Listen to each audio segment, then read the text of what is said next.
একটা সিঙ্গেল চার্জে এই ল্যাপটপটা আপনাকে দিতে পারবে 25 থেকে 30 ঘন্টার স্ক্রিন অন টাইম। 14 ইঞ্চের ওলেড HDR সাপোর্টেড একটা ডিসপ্লে থাকছে, 90% স্ক্রিন টু বডি রেশিও, কাগজের মতো পাতলা অ্যান্ড লাইট ওয়েট একটা ল্যাপটপ, ওজন কেবল 980 গ্রাম অর্থাৎ 1 কেজিরও কম। অবাক করা ব্যাপারটা হচ্ছে এই সবকিছু একটা উইন্ডোজ ল্যাপটপ থেকে কিভাবে সম্ভব। রীতিমতো ম্যাকবুকের সঙ্গে হাড্ডাহাড্ডি লড়াই দিচ্ছে এই ল্যাপটপটি, কারণ এখানে আছে স্ন্যাপড্রাগন X এলিটের পাওয়ার। এটা হচ্ছে Asus ZenBook A14, একদম লেটেস্ট মডেলের একটা ল্যাপটপ। রিসেন্টলি 2025 সালের CES এ এটা লঞ্চিং হয়েছে। দেশে বিদেশের নানান মিডিয়া আউটলেটস এই ল্যাপটপটাকে কভার করছে তাদের ওয়েবসাইটে। So I was personally quite excited to test this laptop out for myself, কারণ ল্যাপটপ মার্কেটে আমরা যারা উইন্ডোজ ইউজাররা আছি অলওয়েজই ম্যাককে বিট করার মতো কিছু একটা খুঁজে আসতেছি। তবে ডিজাইন অ্যান্ড বিল্ড অনেক দিক থেকে সেম হলেও পারফরমেন্সের দিক থেকে ঠিকই কেন জানি মুখ থুবড়ে পড়তো উইন্ডোজ, কিন্তু সেই ব্যাপারটাকে চেঞ্জ করছে এই আসুসের নতুন জেনবুকটা। এখন যারা কনফিউজ আছেন যে ম্যাকবুক এয়ার M4 নিবেন নাকি উইন্ডোজের কোনো অল্টারনেটিভে যাবেন, একদমই সেম টু সেম প্রাইস রেঞ্জের মধ্যে আই থিঙ্ক A14 আপনাদের পছন্দের তালিকায় থাকা দরকার। Special thanks to Asus Bangladesh আমাদের কাছে এই ইউনিটটি সেন্ড করার জন্য ফর টেস্টিং ইট আউট। এই ল্যাপটপটা বাংলাদেশের মার্কেটে অফিসিয়ালি অ্যাভেলেবেল আছে 1,82,000 টাকা প্রাইস ট্যাগে। আসুস বাংলাদেশের ব্যাপারে সমস্ত ডিটেলস খুঁজে পাবেন ডেসক্রিপশন বক্সে। সম্পূর্ণ ভিডিও জুড়ে আপনাদের সঙ্গে থাকছি আমি কাইফ, আপনারা দেখছেন tech savage. The laptop comes with a very sleek carrying pouch. এটা leather finished, quite simple, but একটা মার্বেল লাইক লুক আছে এটার মধ্যে। ইনাফ প্যাডিংস অ্যান্ড কুশনস আছে এটার মধ্যে, সো আপনারা সেফলি ল্যাপটপটাকে এটার মধ্যে ক্যারি করতে পারবেন। অ্যান্ড টকিং অ্যাবাউট পোর্টেবিলিটি, ভাই এই ল্যাপটপটার portability is just the single best thing about this laptop. ল্যাপটপটা হাতে নেওয়া মাত্রই আপনারা একটা প্রিমিয়ামনেসের ছোঁয়া পাবেন এখানে।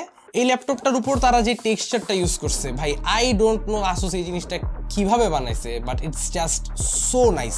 এখানের ম্যাটেরিয়ালটাকে তারা নাম দিচ্ছে ceraluminum. It's basically a combination between aluminium and ceramic. এই কারণে যা হয়েছে এই সারফেসটা একদমই scratch resistant, at the same time একদমই ফিঙ্গারপ্রিন্ট স্পিক করে না, যা একটা আলাদাই টাইপের পিস অফ মাইন্ড। এসব বাদে আমার কাছে পার্সোনালি এই সিরালুমিনিয়াম ম্যাটেরিয়ালটা পছন্দ, কারণ নর্মাল অ্যালুমিনিয়ামের চেয়ে এটা 30 times lighter but 3 times stronger. তো এট দ্য সেম টাইম এটা আপনাকে better portability, lighter weight but still a stronger chassis দিচ্ছে, যা এই ধরনের একটু প্রিমিয়াম রেঞ্জের ল্যাপটপের ক্ষেত্রে খুবই গুরুত্বপূর্ণ। আন্ডার 1 কেজি ওজন, থিকনেস মাত্র 13.4 mm, যেটা অলমোস্ট ম্যাকবুক এয়ার M4 এর সমান। And hands down this is one of the thinnest laptops available in the market. একদম ক্লিন ডিজাইন প্যাটার্ন মেনটেন করে তারা 2টা ডিফারেন্ট কালার ভ্যারিয়েন্টস রাখতেছে এই ল্যাপটপটার জন্য।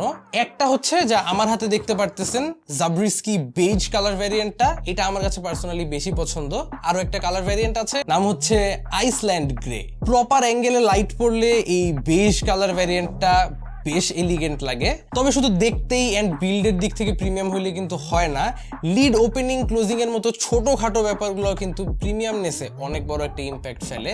অ্যান্ড সেই জায়গাটার মধ্যে মারাত্মক একটা খেলা দেখাই দিচ্ছে আসুস, কারণ যেখানে ম্যাকবুকে পর্যন্ত 350 গ্রামের মতো ফোর্স লাগে লিড ওপেন করতে, এই লিডটা ওপেন করতে মাত্র 270 গ্রামের ফোর্স লাগে। ইটস সো এফোর্টলেস, মানে একদম সিমলেস লাগে এটার ওপেনিং অ্যান্ড লিড ক্লোজিং এক্সপিরিয়েন্সটা।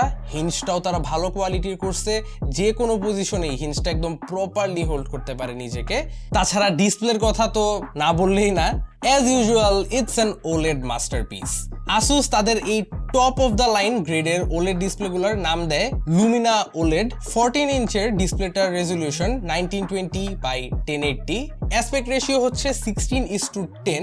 এটা হয় ভিডিও প্লেব্যাকের সময় উপরে আর নিচে একটা ব্ল্যাক বার দেখবেন, বাট এমনিতে প্রোডাক্টিভিটি পারপাসের জন্য আমার কাছে মনে হয় 16:9 এর চেয়ে 16:10 অ্যাসপেক্ট রেশিওটা a much more suitable aspect ratio, যেহেতু পোর্টেবিলিটির ক্ষেত্রে টপ সাইডের স্ক্রিন রিয়েল এস্টেটটা একটু বেশি কাজে দেয়। ডিসপ্লেটা 100% DC DCI-P3 colour gamete support করে অ্যান্ড এটা VESA display HDR true black 600 rated, যার কারণে ব্ল্যাকস গুলো দেখতে খুবই কন্ট্রাস্টি লাগে। ডিসপ্লেটা খুবই ভাইব্রেন্ট অ্যান্ড অনেক লাইফ লাইক একটা এক্সপিরিয়েন্স পাওয়া যায়, হোক সেটা কোনো মিডিয়া কনজামশনের ক্ষেত্রে বা হোক কোনো প্রজেক্ট প্রিভিউ করার সময়। 0.2 মিলিসেকেন্ডের একদম ডিলে ফ্রি একটা রেসপন্স টাইম আর 60 হার্টজ হওয়া সত্ত্বেও একটা ফ্লুইড স্মুথ এক্সপিরিয়েন্স প্রোভাইড করতে সক্ষম এই ডিসপ্লেটা। অনেকেই বলবেন ভাই এত দামি ল্যাপটপের মধ্যে ডিসপ্লে কেন 60 হার্টজ দিছে, আরো হায়ার রিফ্রেশ রেটও দিতে পারতো। টু বি অনেস্ট পারতো, বাট খুব একটা পারপাস নাই। সো এখানে আসলে 60 হার্টজ নিয়ে কমপ্লেন করা যাচ্ছে না। At the end of the day this is a productivity laptop. Overall বলতে গেলে কালার্স, ভিউইং এক্সপিরিয়েন্স, স্ক্রিন বেজেল সব দিক থেকে যদি বিবেচনা করি, আমার কাছে ম্যাকবুকের জন্য এটা মনে হচ্ছে একটা হাড্ডাহাড্ডি কম্পিটিশন দিয়ে যাচ্ছে। এই ল্যাপটপটার কিবোর্ডটা নিয়ে যদি একটু আলাদা করে বলতে চাই, it feels very comfortable. Specially কি ক্যাপস গুলার টাইপিং ফিলটা সুন্দর, টেকটাইল একটা ভাব আছে। কিজের ট্রাভেল গুলো একটু short but it feels good. তিনটা স্টেজে এই কিবোর্ডটার ব্যাকলিটের ব্রাইটনেস কন্ট্রোল করতে পারবেন and it gets quite bright. তবে আসলে এত প্রিমিয়াম একটা ডিভাইসের মধ্যে একটা ব্যাপার আমি নোটিস না করেই থাকতে পারলাম না, তা হচ্ছে এই কিবোর্ডটার যে ব্যাকলিট, এটা একটা সিঙ্গেল কালার ব্যাকলিট, এটার কালার চেঞ্জ করা যায় না and what not, that's fine. But এই কিবোর্ডটার ব্যাকলাইটটা কেমন জানি একটা সস্তা টাইপের ফিল দেয়। উইয়ার্ড একটা ব্লিড আছে চারিপাশে কিছু কিজে, ম্যাক্সিমাম কিজে actually, and I don't know কেন জানি একটু চিপ টাইপের ফিল দিছে আমার কাছে এটার ব্যাকলাইটটা আমার কাছে মনে হচ্ছে একটু সুন্দরভাবে ইমপ্লিমেন্ট করা যাইতো, আর একটু রিফাইন্ড করা যাইতো। ব্রাইটনেস এত বেশি না দিয়ে ব্রাইটনেসটা একটু কম রেখে হইলেও এটাকে একটু কন্ট্রোল রাখা দরকার ছিল, লাইটগুলো ছড়ায় ছিটায় পড়তেছে। তাছাড়া এটার ট্র্যাক প্যাডটাও প্রিমিয়াম এনাফ, ডেফিনেটলি বলবো না ম্যাকবুক লেভেলের আছে, বাট উইন্ডোজ একটা ল্যাপটপ হিসাবে এটার ট্র্যাক প্যাডটা ইউজ করে আমি স্বাচ্ছন্দ্য বোধ করেছি। আর একটু প্রিমিয়াম হতে পারতো ক্লিকস গুলা, তবে glide is very good and এটার সারফেস এরিয়াটাও আমার কাছে পর্যাপ্ত মনে হয়। এটার ট্র্যাক প্যাডে আবার কিছু স্পেশাল ফিচার্স রয়েছে যেগুলো হয়তো অনেকেই জানেন না। যেমন এই ট্র্যাক প্যাডটার লেফট কর্নার দিয়ে যদি আপনারা নিচে থেকে উপরে সোয়াইপ করেন ভলিউম কন্ট্রোল করতে পারবেন, এবং যদি রাইট সাইডের এজ দিয়ে সোয়াইপ করেন ব্রাইটনেস কন্ট্রোল পেয়ে যাবেন, এমনকি মিডিয়া কন্ট্রোলও থাকছে টপ এন্ডটায়। কিবোর্ডটার F9, F10 কিজ গুলোতে আবার microphone and camera enable disable করার অপশন আছে। টপ রাইট কর্নারে একটা খুবই প্রিমিয়াম লুকিং আসুসের লোগো দেখতে পারবেন। তার ঠিক নিচেই ডিলিট কিটার বাম পাশেই আছে এটার power button, seamlessly integrated into the keyboard. So আসলে একটা খুবই সুন্দর সিমেট্রি এখানে মেনটেন করা হচ্ছে। তাছাড়া এটার ওয়েবক্যামটার মধ্যেও নানান ধরনের ফিচার্স ঠাসা। যদি একটু ডিসেন্ট লাইটিং কন্ডিশনে ইউজ করেন তাহলে একদমই ফাটাফাটি একটা ওয়েবক্যাম হিসাবে কাজ করবে। তাছাড়াও ওয়েবক্যামের জন্য অনেকগুলো এআই ফিচার্স আছে, it's quite fun to play around with. তাছাড়া পোর্টস নিয়ে বলতে গেলে ল্যাপটপটার লেফট সাইডেই থাকছে একটা ফুল সাইজড HDMI, তারপর থাকছে দুইটা USB type C Thunderbolt 4 ports, একটা অডিও কম্বো জ্যাক আর একটা LED ইন্ডিকেটর। অপর পাশে থাকছে শুধুই একটা USB টাইপ A। পোর্টস এর ম্যাটারে আসলে সচরাচর আসুস তেমন একটা কিপটামি করে না, তবে আমার কাছে মনে হয়েছে এই ল্যাপটপটার যদি রাইট সাইডে আরো একটা টাইপ C থান্ডারবোল্ট দেওয়া যাইতো তাইলে একদম 100 হইতো ব্যাপারটা। জাস্ট 4টা পোর্টস মাঝে মধ্যে কমও পড়তে পারে, কারণ একটা ব্যাপার আপনার মাথায় রাখতে হবে যে এই ল্যাপটপটাকে চার্জ আপ করতেও কিন্তু এই লেফট সাইডের দুইটা টাইপ সির মধ্যে একটা টাইপ সি আপনার ইউজড হবে। সো এমন যদি হয় ল্যাপটপটাকে চার্জে রেখে ইউজ করা লাগতেছে, পোর্টস কিন্তু আমাদের হাতে খুবই লিমিটেড হয়ে যায়, মাত্র একটা টাইপ A আর একটা টাইপ C। সেই ক্ষেত্রে আমার কাছে আসলে মনে হয়েছে আরো একটা টাইপ A বা এটলিস্ট একটা টাইপ C এই সাইডে দেওয়া যেত। ল্যাপটপটার বটম সাইডে দুই পাশে দেখতে পারবেন এটার স্পিকার গ্রিলস গুলো। এইটুকু একটা ল্যাপটপে কি ধরনেরই বা সাউন্ড সিস্টেম হবে সেটা নিয়ে আমার অনেক সন্দেহ ছিল, তবে ইউজ করার পরে বলতে গেলে ইটস অ্যাকচুয়ালি কোয়াইট গুড। যদিও আউটডোর সিচুয়েশনস এর জন্য it's not loud enough, but যদি একদম কোয়াইট একটা সিচুয়েশনে বসে ইউজ করেন স্পিকার গুলোর লিসেনিং এক্সপিরিয়েন্স আমার কাছে অ্যাকচুয়ালি কোয়াইট গুড মনে হয়। চলেন একটা সাউন্ড টেস্ট শুনে আসি। Tell me baby what's the problem? 'Cause I could try to figure it out. এই ল্যাপটপটা খুবই স্মার্ট, আপনার মুভমেন্ট ডিটেক্ট করতে পারবে। সো এটা যদি আপনি ডেস্কে রেখে চলে যান এটার ডিসপ্লেটা অটোমেটিকলি বন্ধ হয়ে যাবে। যদি ডেস্কে সামনে রাখা অবস্থায় আপনি অন্যদিকে তাকান তাহলে ডিসপ্লেটা ডিম হয়ে যাবে, এবং যদি কোথাও থেকে আপনি ডেস্কে এসে বসেন ডিসপ্লেটা অটোমেটিকলি লাইট আপ হবে, আপনার ফেস রেকগনাইজ করে অটোমেটিকলি আনলক হয়ে যাবে। মুভিং অন, এই ল্যাপটপটার সবচেয়ে ইন্টারেস্টিং পার্ট হলো এটার এই স্ন্যাপড্রাগন X Elite প্রসেসর। কোয়ালকমের লেটেস্ট AI বেসড একটা প্রসেসর হচ্ছে এই স্ন্যাপড্রাগন এক্স এলিট, যা নেক্সট জেনারেশন উইন্ডোজ ল্যাপটপস গুলোর জন্য একটা কমপ্লিট গেম চেঞ্জার। কোয়ালকমের প্রসেসর যারা উইন্ডোজ ল্যাপটপে দেখে অভ্যস্ত না তাদেরকে জানাই দিতে চাই, এই কোয়ালকম প্রসেসর গুলা আসলে নর্মাল ইন্টেলের x86 বেসড প্ল্যাটফর্মে বিল্ড হয় না। এই স্ন্যাপড্রাগন প্রসেসর গুলো বিল্ড করা হয় ARM বা ARM আর্কিটেকচারের উপর। সেম এই ARM আর্কিটেকচারের প্রসেসরস কিন্তু আমরা স্মার্টফোনসে দেখে অভ্যস্ত। সো স্মার্টফোনসের এফিসিয়েন্সিটাই আপনারা পাচ্ছেন একটা ল্যাপটপের মধ্যে, বাট মোটেও কোনো উইক প্রসেসর এটা না।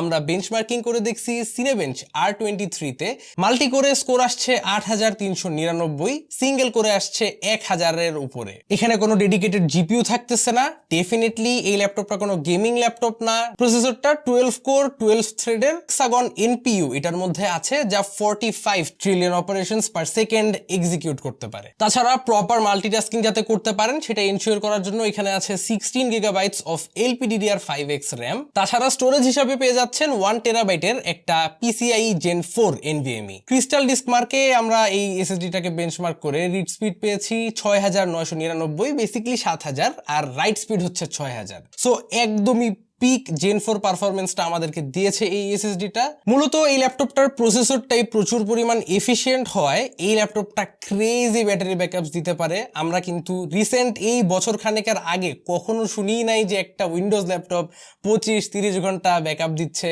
স্ক্রিন অন টাইম, 25-30 ঘন্টা, নট ইভেন স্ট্যান্ড বাই, মানে মাথা নষ্ট একটা ব্যাপার। সো ক্যাজুয়াল টাস্কিং যদি আপনারা করেন ইন্টারনেটের সাথে কানেক্টেড রাখা অবস্থায়, ডিসপ্লে ব্রাইটনেস মোটামুটি 50-70% থাকা অবস্থায় ইজিলি 20 থেকে 25 ঘন্টা স্ক্রিন অন টাইম পাচ্ছেন। আর ধরেন যদি ওয়াইফাই অফ করে অফলাইনে ল্যাপটপটা ইউজ করেন 30-32 ঘন্টা পর্যন্ত আপনি স্ক্রিন অন টাইম পাবেন, ক্লেম করছে আসুস।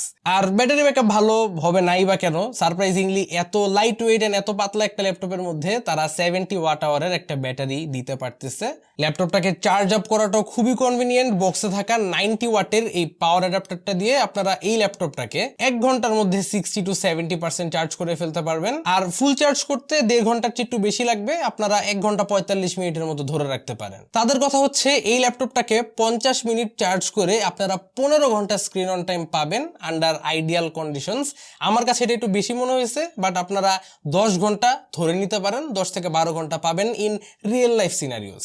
উইন্ডোজ ল্যাপটপ হিসাবে এই ধরনের battery backup just mind blowing. তবে আমার কাছে আমার এই শর্ট পিরিয়ড অফ ইউজিং এর থেকে মনে হয়েছে আপনারা যারা ব্যাটারি ব্যাকআপ নিয়ে প্যারা খান, এই জিনিসটা একদম ম্যাকবুককে বিট না করলেও ম্যাকবুকের লেভেলেই থাকতেছে when it comes to battery backup. Performance সেগমেন্টের যদি একটু আমি রাউন্ড আপ করতে চাই তাহলে বলবো যে এই ল্যাপটপটা ডেফিনেটলি পারফরমেন্সের দিক থেকে পিছিয়ে থাকতেছে না। তবে হ্যাঁ, হেভি ওয়ার্কলোডস লাইক ভিডিও এডিটিং আপনারা 1080p পর্যন্ত রাখলে ভালো হয়, 4K পর্যন্ত নেওয়াটা আমি সাজেস্ট করব না। তবে হ্যাঁ, একটা কথা মাথায় রাখবেন, এই ARM বেসড প্রসেসরস গুলো কিন্তু স্টিল মার্কেটে নতুন। তবে এখনো সব সফটওয়্যার প্রপারলি অপটিমাইজড না, আর সব সফটওয়্যার সাপোর্টও করে না। তো এটা একটু মাথায় রাখাটা জরুরি। তবে তেমন প্যারা নেওয়ারও দরকার নাই। গুগলের সমস্ত সফটওয়্যার গুলো সাপোর্টেড, মাইক্রোসফটের গুলো সাপোর্টেড, মানে জেনারেলি আমরা যা যা ইউজ করি সবই সাপোর্টেড আছে, হয়তো টুকটাক কিছু জিনিস এখনো মিসিং। তাছাড়া এই ছিল আসুসের ZenBook A14 এর ব্যাপারে আমার সমস্ত মতামত। আই থিঙ্ক উইন্ডোজ ল্যাপটপের ইন্ডাস্ট্রিটাকে এই একটা ল্যাপটপ সিঙ্গেল হ্যান্ডেডলি চেঞ্জ করে দেওয়ার মতো ক্যাপাসিটি রাখে।